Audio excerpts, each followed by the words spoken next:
Hello and welcome to this week's bonus episode of Planet Critical, a podcast for a world in crisis. My guest this week was Gail Bradbrook. Gail's an activist. She's worked with transition towns, with Extinction Rebellion, on the ecological crisis, on economic crises. And she's now working on a new project called Being the Change, which is all about empowering people, ordinary members of the public, to take matters into their own hands concerning both economics and ecology. And also about linking up activists all around the world into a global network of people that can share know-how, share knowledge, and support one another through the fight that we all face for our planet. But what Gail and I spent a lot of time discussing was the problem with activism today, the failures in the activist space. And one thing that I touched on towards the end of the episode was, isn't it interesting that we've used the terms activists and the public throughout this interview? As if activists are not ordinary members of the public who have taken it upon themselves to get involved and try to change something or shine a light on an issue. They feel their government is either not doing well enough or not doing at all. I think the first thing is that obviously you can't paint a broad stroke. There are different activists in different groups all around the world, all trying different things. Obviously, given Gail's relationship to Extinction Rebellion, we did discuss XR quite a lot. And I would like to say off the bat that Extinction Rebellion did fantastic work. I mean, drawing attention to the climate crisis in the way that they did, mobilizing and organizing in the way that they did. Let's remind everybody that that organization, or that community rather, was set up in 2018, and they are now known all around the world. And they have been incredibly effective at drawing attention to the climate crisis. So A, hats off to them, but B, it goes to show as well, you need different theories, you need different actions, you need different ideas at different stages of the game. So Extinction Rebellion drew attention to the emergency, and now what we're seeing is that we need to draw attention to the solutions that are available or what needs to change. And obviously, as anybody who listens to this podcast knows, systems are extremely complex, and we live in a world where there are ecosystems of systems within systems within systems. So solutions need to come as package deals, essentially, like, okay, yeah, sure, switch to renewables as much as possible, but also you need to decrease energy consumption, because you can't just switch to renewables and save the planet. That's just impossible. Create legal frameworks for cooperative markets, but also you need to shut down the tax havens so that you're essentially de-incentivizing the driving force behind capitalism, which is to create a profit no matter what. Different things need to be attempted all the time. It was really interesting then to discuss with Gail how activism needs to attempt different things. So one of the things that we discussed a lot was this idea of creating a global network. So for people fighting against a pipeline in the USA, they might also link up with people who are trying to save peatlands in the UK or fight against deforestation in Brazil, because ultimately there's a huge amount of know-how in these groups, right? And know-how is a technical term, knowledge of how to do things.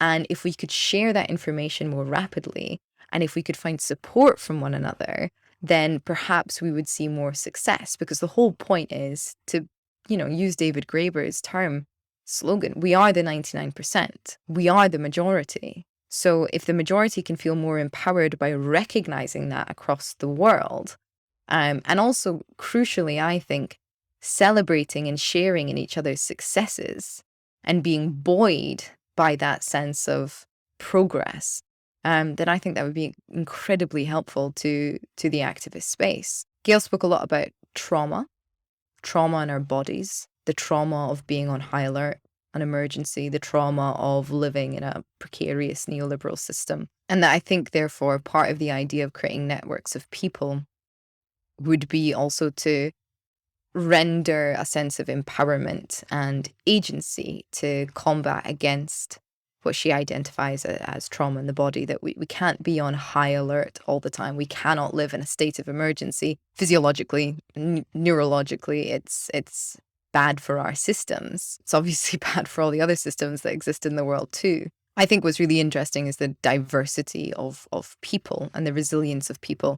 I think that there are groups or individuals who are better suited to living in a state of emergency and facing resilience in order to spread vision or action.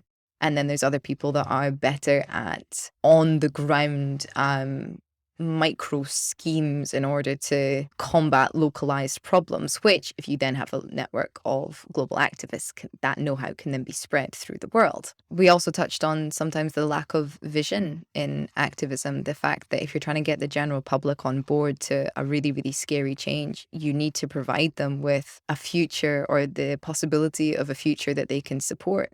And so many people are terrified, both of the current way of life, but also of the idea that climate change or economic crisis is going to so terribly upend their lives that A, they could fight it and it won't change anything, or B, even if they do fight, they have no idea what they're fighting for. And Gail agreed, there's not enough communication or perhaps vision in what life could look like if we all collectively manage to systemize positive change for planet and people. I brought up the degrowth policy of working 4 days a week. You say to people, hey, part of the fight to save our climate could be lowering to a 4-day work week. Everybody will jump on board. Everybody would love that idea. I mean, we all want to be able to work less, don't we? We all want to be able to spend more time with our loved ones or spend more times with ourselves, quite frankly. So that's a policy that I can't get my head around why it's not being shouted from the rooftops. I mean, use the 4-day policy rather than the end fossil fuels policy. Nobody knows what ending fossil fuels will actually look. If you're an ordinary member of the public and you just see activists saying, we need to transition away from fossil fuels, maybe into renewables, okay. And how will that change my life? Does it mean that things will just get more expensive? I mean, look at electric vehicles. They do tend to be the more expensive option. Whereas if you get climate activists saying transition to a 4-day work week to decrease greenhouse gas emissions and to lower everybody's carbon footprint, I think you would find most people in the world would firmly be behind that policy in a heartbeat because they know how it would affect their lives.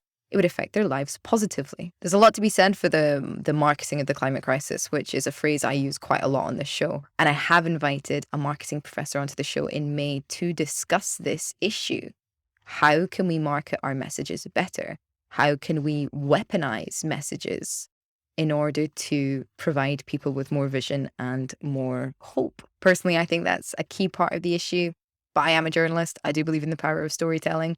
I would love to know what you think, both of the problem with activist spaces, if there are any, the critique that Gail and I have on the episode, and you can find the link to that in the description box below.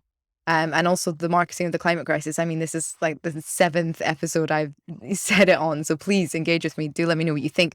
Leave it in the comments below. Remember to subscribe if you're new here, and if you are enjoying the podcast, please do consider supporting it on Patreon. To those who are supporting the podcast, thank you very much. This work wouldn't be possible without you, and it is a great joy every week to see the Planet Critical community forming around these really, really important topics of conversation. Thank you all for watching. I hope this was valuable, and I will see you next week.